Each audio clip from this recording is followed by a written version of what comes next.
नमस्कार दोस्तों, welcome to our channel vacancy update. तो जैसा कि आप अपने डिस्प्ले पे देख रहे हैं, एक गुड न्यूज़ है। और क्या है गुड न्यूज़, कैसे है और क्यों है, आपको पूरी बात समझाते हैं यहाँ पे।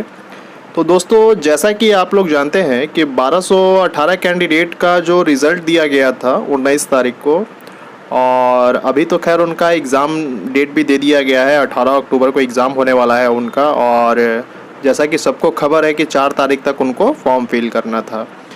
तो देखिए, मैं एक मेंटली सिचुएशन आपको बताता हूँ, समझिएगा, आपको भी समझ में आएगा कि 4 तारीख से लेके, यानी कि 19 तारीख, हाँ 19 सितंबर से लेके 4 तारीख तक जो कैंडिडेट जिनको फॉर्म भरना था, वो तो देखिए तो एक तरीके से परेशान ही थे। क्योंकि आपको पता होना चाहिए कि अगर किसी परीक्षा में अगर रिज़ल्ट नहीं हुआ है और 2 साल के बाद सडनली रिज़ल्ट दे रहा है, मतलब पहले बार में नहीं हुआ, तो ऑब्वियस सी बात है कि इंसान उस एग्ज़ामिनेशन और उस एडमिट कार्ड और इस तरीके के जो भी उसका पुराना अगर होगा तो उसको वो केयरलेस तरीके का मतलब फेंक देगा या फिर नहीं रखेगा, ऐसा कुछ होता ही है।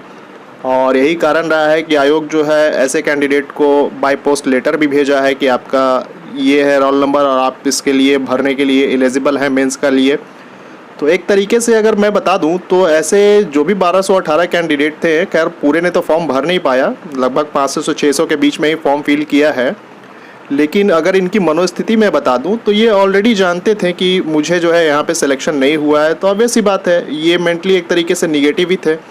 और सडनली इस तरीके से फॉर्म भरवाना, और 500-600 ही लोग कैंडिडेट फॉर्म भरे हैं, तो ऑब्वियस सी बात है कि वो मेंटली प्रिपेयर नहीं है एग्ज़ाम देने के लिए। तो ये एक खासियत हो सकती है कि ये जो आएंगे बैठेंगे एग्ज़ाम देंगे, तो ऑब्वियस सी बात ये प्रिपेयर नहीं ही है एक तरीके से, मान के चलिए। और उसमें भी ये फेस्टिवल का जो टाइम चल रहा है, इसमें भी बहुत लोग इंगेज रहेंगे।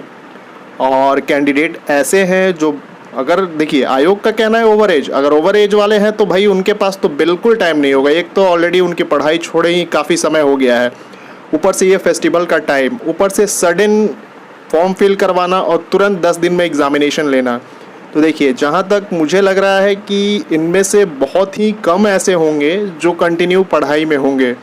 ठीक है, बहुत ऐसे कम कैंडिडेट होंगे, वही जो कास्ट से आरक्षण जिनको नहीं मिला, जो कि काफ़ी वायरल हो रहा था 2-3 कैंडिडेट का जो एडमिट कार्ड है, वही उसी टाइप के जो लोग होंगे ना, वही यहाँ पे सही से परीक्षा देंगे। और वो भी क्या देंगे, देखिए कोई भी एग्जामिनेशन का जब प्रिपरेशन होता है, देखिए अगर आप रेलवे की तैयारी कर रहे हैं तो आपका मोटो एकदम रेलवे टाइप का क्वेश्चन, यानी रेलवे जो क्वेश्चन पूछता है, देखिए हर आयोग का अपना अपना एक क्वेश्चन पूछने का पैटर्न होता है।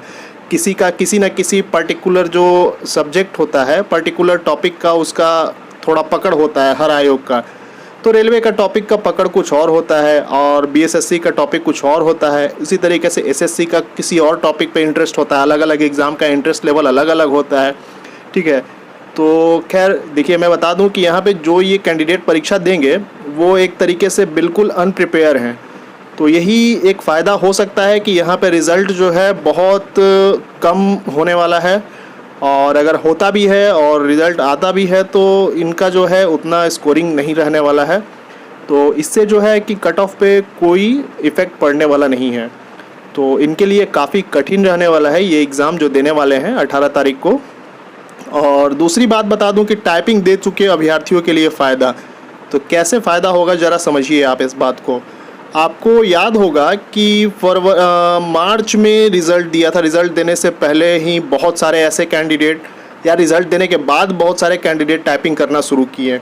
लगभग 4 महीना समय मिला, 3 से 4 महीना समय मिलने के बावजूद जो है टाइपिंग आपका, आप देख रहे थे कि किस तरीके से टाइपिंग में गलतियाँ हो रही थी। तो आप समझ सकते हैं, टाइपिंग कोई बुक नहीं है कि आपने पढ़ लिया 1 दिन पहले 2 दिन पहले, दिमाग का खेल नहीं है। इसमें दिमाग और आपके उंगली का एक तरीके से, दिमाग और उंगली का कॉम्बिनेशन है जो कि सिर्फ और सिर्फ प्रैक्टिस से आता है। तो भाई ये कैंडिडेट कहाँ से टाइपिंग दे पाएंगे, आप ही समझिए। अगर ये ऑलरेडी काम में है टाइपिंग वाले में, जिसमें से कि हमको लगता है 600 में से 6 लोग भी मिल जाए जो कि टाइपिंग वर्क में हो, तो भी बहुत बड़ी बात है। ठीक है, तो टाइपिंग में तो खैर सोचने वाली बात ही नहीं है। टाइपिंग के लिए जो भी कट ऑफ पहले से मुकर्रर है, जो टाइपिंग दे चुके हैं, वही रहने वाला है, उसमें कोई चेंजेस नहीं आने वाली है। ठीक है, तो बिल्कुल टेंशन वाली बात नहीं है। ये 1218 कैंडिडेट तो रहे भी नहीं, 600-500 कैंडिडेट हैं, तो इनसे कोई खासा इफेक्ट पड़ने वाला है नहीं। बस ये एक तरीके से समझिए तो 52,000 करंट कैंडिडेट को परेशान करने वाली बात है। इनका होना जाना कुछ है नहीं, और है भी सारे के सारे फर्जी ही। और ऊपर से जो स्थिति इनके साथ बनाई गई है एग्जामिनेशन और टाइपिंग को लेने के लिए, इनमें किसी का क्वालिफाई होगा, ऐसा नहीं है क्वालिफाई नहीं होगा, लेकिन बहुत ही वो कहते हैं ना घींच तीर के निकलने वाली बात होगी यहाँ पे। तो आज की इस वीडियो में बस यही आपको बताना था कि ये जो 500-600 कैंडिडेट आने वाले हैं, इनसे कोई ख़ास परिवर्तन नहीं होने वाला है कट ऑफ में, तो परेशान होने की कोई ख़ास ज़रूरत नहीं है। तो मिलते हैं अपने अगले वीडियो में इसी तरीके किसी नए अपडेट्स के साथ। तो थैंक यू वेरी मच।